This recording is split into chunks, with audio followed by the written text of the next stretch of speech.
And the first one I'm going to talk about is, we say prop, P-R-O-P. It's short for proposition. It's Proposition 209 in California. California has a method for very direct citizen involvement in government. A particular group of citizens may decide they want to take some active role to make a law or change a law that the state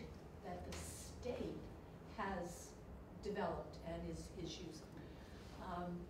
There's a certain number of signatures, I believe it's 10,000, but an individual can go around and collect 10,000 signatures in support of what they want. It has to go through some minor committee at the state level, but the state is required, if they deem it reasonable, I mean, it can't be some outlandish idea, to put it on the ballot on the election relatively soon. There are all kinds of restrictions so that it's not abused. But Californians have a lot of power in that way, and they use it a lot. California had a law to implement what we term affirmative action, and that means that they can, I'll use the word that's politically maybe a wrong word, discrimination. That universities could discriminate in favor of race in terms of qualified applicants to universities. So the university has some minimum standard, okay?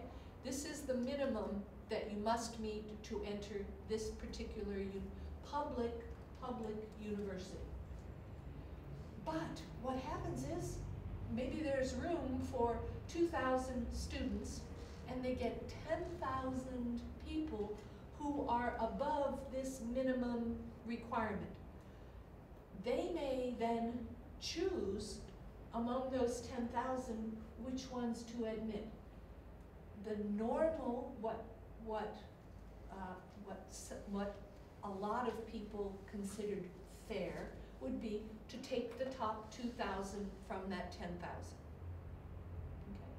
But they're all qualified, these 8,000 down here. What California decided to do was, within that 10,000, they would try to have a representative sample of all racial, ethnic groups, so that they might be taking from the bottom 500, and they could take, of the qualified, the least qualified person. And that would mean that somebody very near the top would not get in. Okay. And that has all kinds of social and political problems, as you could imagine.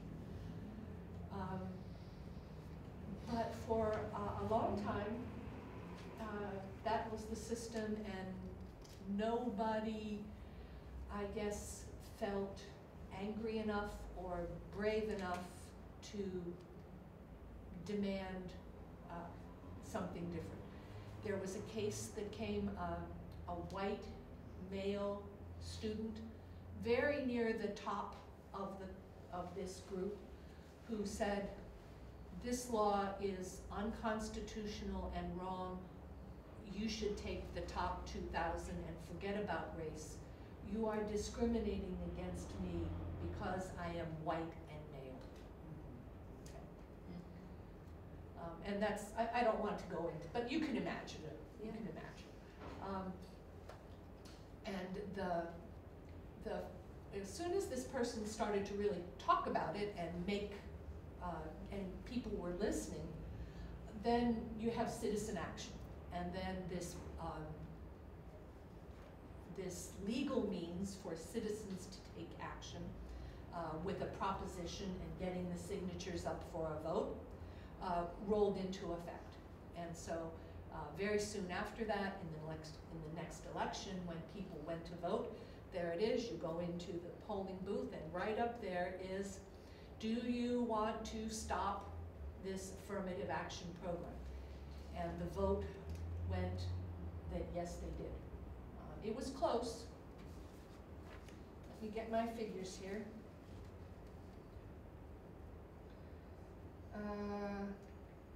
46% to, I think it was 45 or 44, but I just have here 46% of the vote went, we don't want that anymore. We want to get rid of affirmative action. And I'm sorry, I have to read here because I want to get the dates right for you.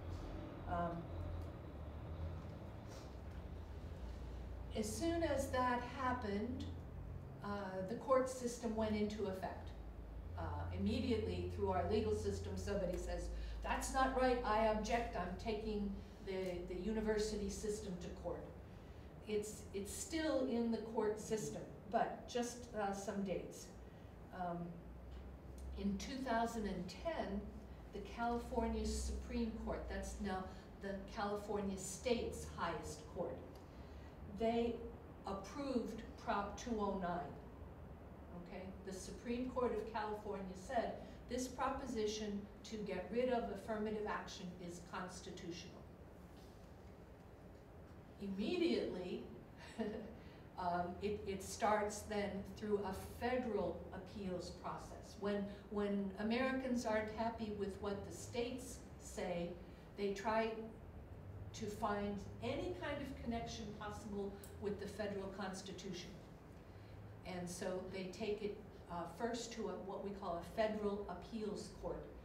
And the appeals court will, first of all, determine if it is a constitutional issue.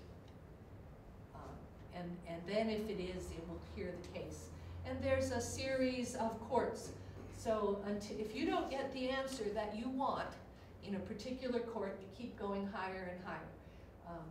The case right now is that as of February, just this last month, that California's current law, which does not allow universities to consider race, is being appealed in a federal district appeals court.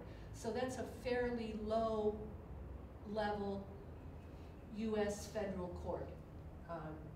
And it's on, no matter what that court says, eventually it will work its way to the federal Supreme Court, and then the federal Supreme Court will make a decision saying whether California's Prop 209 is constitutional or not. Okay. How that's going to go, I can give you a clue. In 2003, the US Supreme Court, okay, the highest court, upheld, said it was okay for a University of Michigan's affirmative action program to consider race as a way to discriminate about what students they want to come in.